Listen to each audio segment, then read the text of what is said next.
거룩한 삶 속에 주시는 하나님의 은혜를 받으라 라는 제목으로 함께 말씀 나누겠습니다. 오늘 본문에서는 우리에게 가져다 주실 거룩한 은혜가 있다라고 말하고 있습니다. 너희에게 가져다 주실 은혜를 온전히 바랄지어다. 그 온전한 은혜를 누리게 하기 위해서 너희를 부르신 이처럼 너희도 모든 행실에 거룩한 자가 되라. 여러분들이 거룩한 삶을 사모하심으로 인하여서 여러분에게 가져다 주실 온전한 은혜를 모두가 누리시기를 축복합니다. 거룩한 삶이 무엇인지 한번 보겠습니다. 거룩한 삶은 하나님의 눈으로 세상을 바라보는 것입니다. 영적인 일은 영적인 것으로 분별하느니라 말씀처럼 하나님으로부터 온 성령으로 하여금 이 세상을 마주 대하는 것입니다. 전에는 우리가 알지 못하던 것을 순종하는 그러한 자식으로 살았습니다. 알지 못하던 것을 따라가고 알지 못하던 것에서 소득을 얻으려고 하고 알지 못하던 것에서 나를 입혀주고 또 나에게 평안을 줄 것을 바라보았습니다. 마치 세상에 구걸하면서 아무것도 내게 줄 수 없는데 그곳에서 비참한 삶을 살았습니다. 하지만 이제는 우리의 온몸이 주님께 사로잡혀서 오직 한 가지 하나님의 목적을 위해서 하나님의 마음을 가지고 살게 하셨습니다. 이렇듯 거룩한 삶은 하나님의 눈으로 세상을 바라보는 것이고 또 하나님의 뜻이 내 삶에 이루어지기를 간절히 사모하면서 살아가는 것을 말합니다. 즉 하나님이 내 삶에 나와 함께 계심을 늘 바라보며 살아가는 것입니다. 하나님은 그리스도인을 하나님의 자녀로 택하시고 가족으로 삼으셨습니다. 가족으로 부르신 것, 가족으로 삼으신 것, 이것뿐만이 아니라 하나님께서는 내 인생 전체를 사용하셔서 하나님의 가족다운 성품으로 변화되게 하십니다. 그러니까 내가 하나님의 가족으로, 가족이라는 그 이름으로만 있는 것이 아니라 내가 그 가족으로 이 삶에서 하나님의 것을 받아 누리고 하나님의 뜻을 이루며 살도록 내 인생 전체를 사용하여 나를 만들어 가십니다. 그래서 나를 다듬으시고 고치시고요, 또 변화되게 하십니다. 그래서 내 옛 성품들을 다 뜯어 고치시고 하나님의 것으로 계속적으로 채워 가십니다. 그래서 거룩은 우리의 내면 가운데에서 하나님으로 채워지지 않은 모든 영역, 그 깊은 곳까지, 다스려지지 않은 영역까지 하나님의 것으로, 하나님의 통치로 가득히 채워가는 것입니다. 내 내면의 깊은 곳까지 하나님의 성품이 채워지고 내 삶의 작은 한 부분까지도 하나님의 통치를 누리도록 이렇게 거룩함으로 나를 만들어 가십니다. 거룩은 나 스스로의 행위로 이룰 수 없는 것입니다. 우리가 구원을 믿음으로 받았듯이 거룩 또한 믿음으로 이루어가는 것입니다. 날마다 주님을 신뢰함으로, 날마다 주님을 의지함으로 내 삶에 거룩함이 세워져 가는 것입니다. 그래서 이 자리에 우리 계신 한밭지엘 성도 여러분들은 내가 거룩함, 내가 깨끗함을 추구하는 것이 아니라 성령 하나님으로 하여금 내 삶에 거룩함이 이루어져 가도록 오직 성령 충만을 더욱더 사모하시기를 바랍니다. 거룩의 참 의미에 대해서 오스왈드 챔버스는 이렇게 말합니다. 예수님과 하나가 되어 주님의 본성이 나를 지배하도록 하는 것이다. 예수님과 하나가 되어서 주님의 본성이 나를 지배하도록 하는 것이다. 이것을 거룩이라고 말합니다. 그가 예수님과 연합하는 것이 거룩의 참 의미다라는 것을 말해주고 있습니다. 그래서 우리는 이 거룩함의 출발은 내가 오늘도 예수님과 연합한 자이고 내가 그 임마누엘의 은혜를 누리고 있는 그 사람임을 기억할 때 내 삶에 거룩함이 이루어지는 것입니다. 그 거룩함을 사모할 때 나는 언제나 십자가 앞에 서게 되는 것입니다. 십자가 앞에 서서 나는 날마다 회개하지 않을 수 없는 죄인임을 고백하는 것이죠. 내가 회개하지 않고도 살 수 있다, 그러한 사람은 이 자리에 없을 것입니다. 이 자리에 계신 여러분들은 날마다 내가 생각한 것, 또한 내가 기대했던 것, 이 모든 것이 주님 앞에 이것이 헛된 것이라면 하나님 나의 이 모습을 용서하여 주셔서 회개할 때 그 속에서 역사가 일어나는 것입니다. 그래서 우리 날마다 십자가 앞에서 내 옛 본성을 죽이는 것이고 내 삶에 하나님의 삶, 하나님의 뜻만이 이루어지기를, 그 하나님의 그 뜻이 날마다 부활하여 살아있기를 기대하면서 사는 것입니다. 주일 설교 때 그 누가복음 15장 말씀이 있었습니다. 하나님의 은혜를 가득히 누릴 수 있음에도 누리지 못했던, 즉 아버지의 것을 가득히 누릴 수 있었음에도 누리지 못했던 첫째 아들의 이야기가 있었습니다. 첫째 아들이 밭에서 종일 일하다가 집에 들어갑니다. 그런데 집에 들어가니까 집안에 풍악이 울리고 춤추는 소리가 들립니다. 그래서 한 종을 불러다가 이것이 무슨 일인가 묻습니다. 지금 당신의 동생이 돌아왔기에 당신의 아버지가 그를 다시 맞아들이게 되어 살찐 송아지를 잡았습니다 라고 대답합니다. 첫째 아들은 그 순간 화가 일어났습니다. 집에 들어가기가 싫어졌습니다. 자신은 아버지 집에서 열심히 섬겼음에도 아무것도 받지 못했는데 둘째가 돌아왔다고 잔치를 벌이는 것이 이해가 되지 않았습니다. 둘째 아들은 자기 동생은 벌을 받아도 마땅한 자였습니다. 아버지가 살아계신데도 유산을 받아가지고 나갔고, 그리고 집을 나가서 허랑방탕하여서 가진 것을 다 소비했던 동생이었습니다. 그리고 이렇게 돼지치는 일을 하면서 비참한 삶을 살다가 돌아왔는데, 그 둘째 아들이 돌아왔을 때 심하게 매질을 하고 혼내주어도 시원치 않은데 아버지는 오히려 좋은 옷을 입히고 손에 가락지를 끼우고 좋은 발에 신을 신겨주는 그러한 일을 벌이게 된 것입니다. 게다가 살찐 송아지까지 잡게 된 것입니다. 이런 일에 화가 난 첫째 아들에게 아버지가 나와서 권합니다. 함께 들어가자. 집에 함께 들어가자. 첫째 아들이 대답합니다. 누가복음 15장 29절에서 30절 이렇게 말합니다. 아버지께 대답하여 이르되 내가 여러 해 아버지를 섬겨 명을 어김이 없거늘 내게는 염소 새끼라도 주어 나와 내 벗으로 즐기게 하신 일이 없더니 아버지의 살림을 창녀들과 함께 삼켜버린 이 아들이 돌아오매 이를 위하여 살찐 송아지를 잡으셨나이다. 이 말은 아버지 이게 말이 됩니까? 저 녀석이 저런 대접을 받는 게 도대체 무슨 일입니까? 저 둘째보다 대접받아야 할 사람은 바로 내가 아닙니까?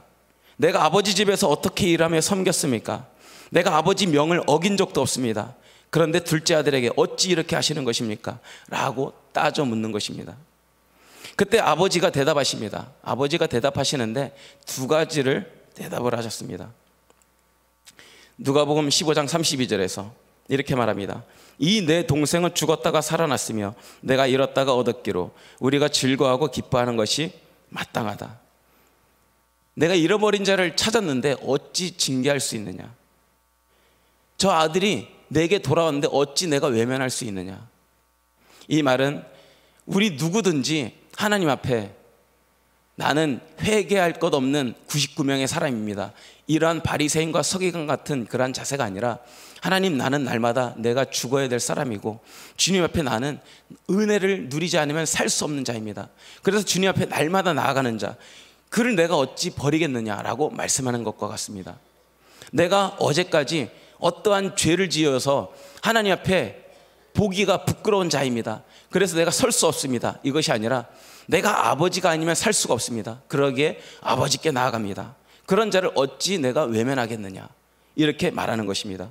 두 번째로는요, 함께 나누고자 하는 그 내용은 바로 이 두 번째인데, 첫째 아들에게 우리가 읽었던 말씀은 32절이지만 그 앞에 31절에서 이렇게 말합니다.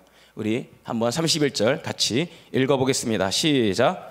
아버지가 이르되 예 너는 항상 나와 함께 있으니 내 것이 다 내 것이로되. 내 것이 다 내 것이로되. 너가 그렇게 말하니 내가 알겠다. 내가 이제부터 너에게 내 것을 다 줄게. 이러한 표현이 아닙니다. 이 말씀은 내 것이 다 내 것이었다. 내 것이 다 내 것이었어.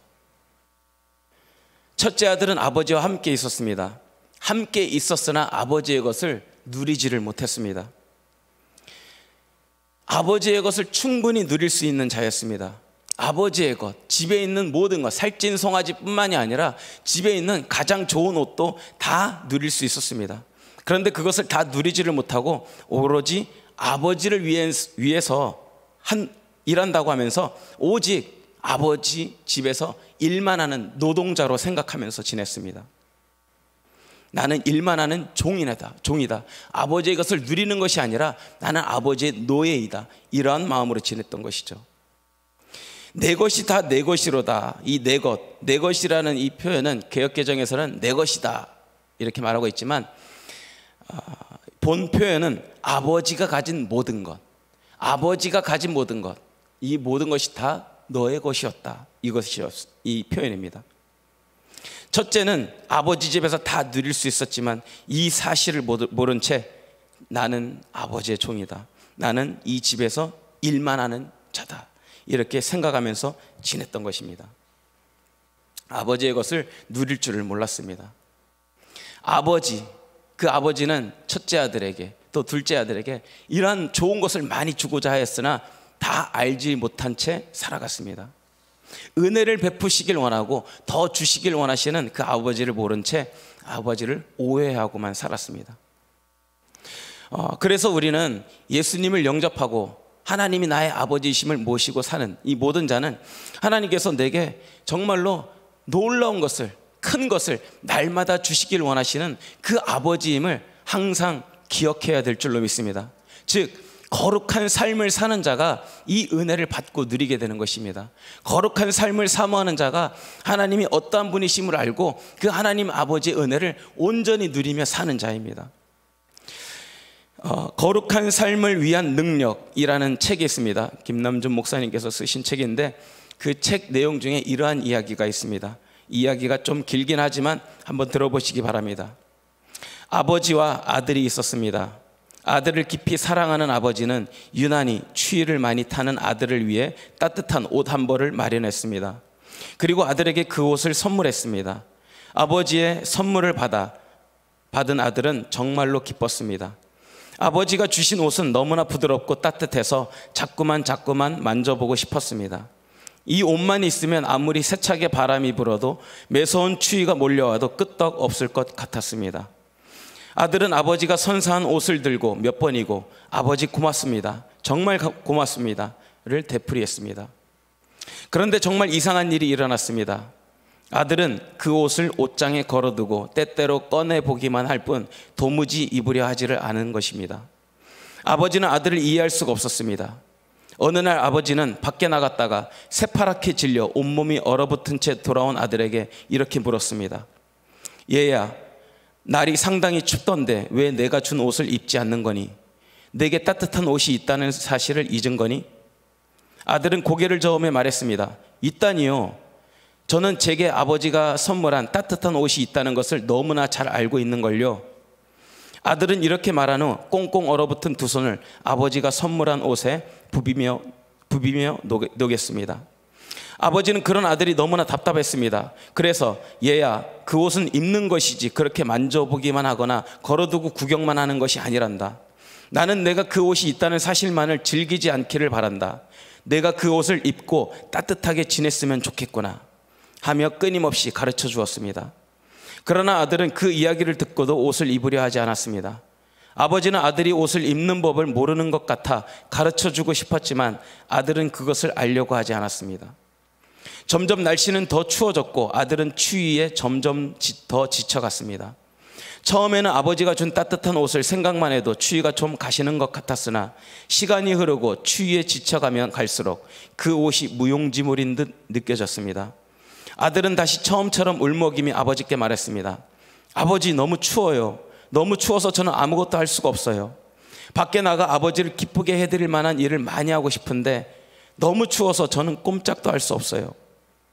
보다 못한 아버지는 아들의 손을 잡고 자신이 선물한 따뜻한 옷 앞으로 아들을 데려갔습니다.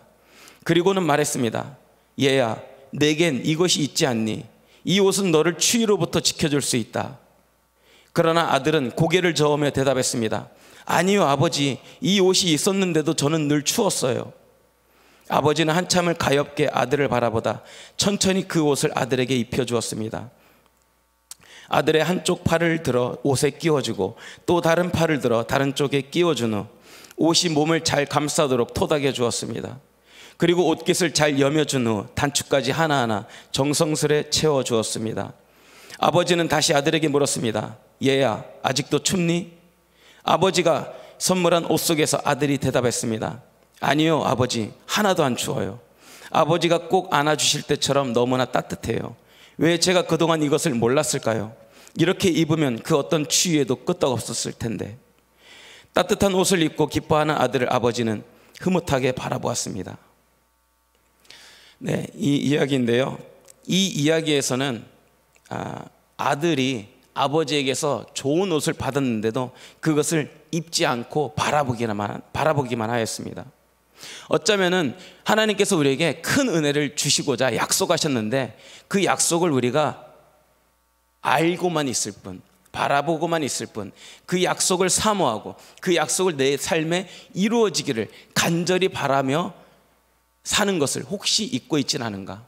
이 아들이 이처럼 그 옷을 입지 않는 어리석음 가운데 있는데 우리가 예수님을 믿는다고 하면서 어리석음에 있지 않은가? 말씀에서는 그리스도의 옷을 입으라라고 말하고 있습니다. 그 옷을 입는 것입니다. 그 그리스도 안에 내가 거하는 것이죠. 또한 하나님의 전신갑주를 입으라라고 말하고 있습니다. 마귀의 간계를 능히 대적하기 위해서 하나님의 전신갑주를 입으라. 하나님의 전신갑주가 있다라고 말하지 않고 너희가 하나님의 전신갑주를 입으라라는 것이죠. 그래서 이 자리에 계신 여러분 모두가 거룩한 삶을 통하여서 하나님이 내 삶에 이러한 것을 약속하셨구나, 하나님이 이러한 분이시구나, 이것을 더 알고 그 주실 은혜를 사모하시기를 축복합니다. 한밭절기에서 참으로 놀라운 것은 단기 선교가 많이 진행되고 있는 거예요. 코로나 이후에 우리 필리핀, 일본, 라오스, 캄보디아, 도미니카 공화국, 태국, 베트남, 또 국내 선교 등 이러한 모든 것이 정말 활발하게 진행되고 있는데 이 선교가 이루어지게 하기 위해서 적지 않은 분들이 후원을 하고 또 바자의 물품을 또 이렇게 구입을 하시고 이 많은 분들이 이렇게 섬겨 주셨습니다. 근데 이렇게 도우시고 함께 이렇게 보내는 선교사로 동참하시는 분들이 나는 그냥 이것을 돈으로 베푸는, 돈으로 돕는 이러한 역할만 하는 거야, 이것이 아니라 이렇게 그 심은 곳에 하나님께서 거두게 하시는 그 은혜를 더욱더 바라보기를 축복합니다. 그래서 나는 이 교회에서 돈만 내는 자야, 나는 이러한 일만 하는 자야, 이러한 생각이 아니라 하나님, 내가 주님의 마음을 가지고 교회를 위해서 헌신합니다. 하나님, 내 삶에 주님께서 주실 약속들 반드시 이루어지기를 축복합니다. 이 사모하는 마음을 가지시기를 축복합니다. 이 말은 내가 뭘 했기 때문에 주십시오 이것이 아니라 하나님, 쓰임받을 그 기회에 내가 쓰임받게 하시니 감사합니다. 하나님, 날마다 그 하나님 은혜 가운데 내가 동참하게 하시고 또 하나님께서 주실 은혜도 받아 누리게 하여 주셔서 이러한 사모하는 마음을 갖자라는 것입니다. 그래서 이 자리에 계신 여러분 모두가 더 큰 복을 사모하시고 그 큰 복을 받아 누리기를 원합니다. 고린도전서 2장 9절에 보니까 하나님께서 좋은 것을 많이 예비하셨다라고 말하고 있습니다. 고린도전서 2장 9절 우리 한번 같이 읽어봅니다. 시작. 기록된 바 하나님이 자기를 사랑하는 자들을 위하여 예비하신 모든 것은 눈으로 보지 못하고 귀로 듣지 못하고 사람의 마음으로 생각하지도 못하였다함과 같으니라. 예, 말씀 잠깐 띄워주세요.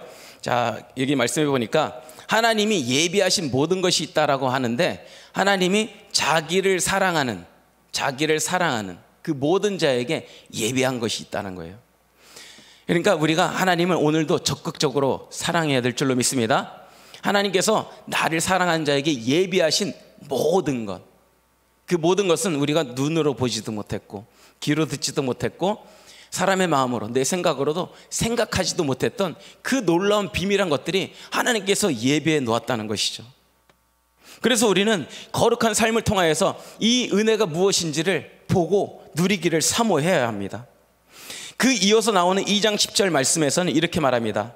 오직 하나님이 성령으로 이것을 우리에게 보이셨으니, 이것을 어떻게 볼 수 있다고요? 성령으로 이것을 우리에게 보이셨으니 성령은 모든 것 곧 하나님의 깊은 것까지도 통달하시느니라. 우리가 왜 거룩한 삶을 살아야 하느냐?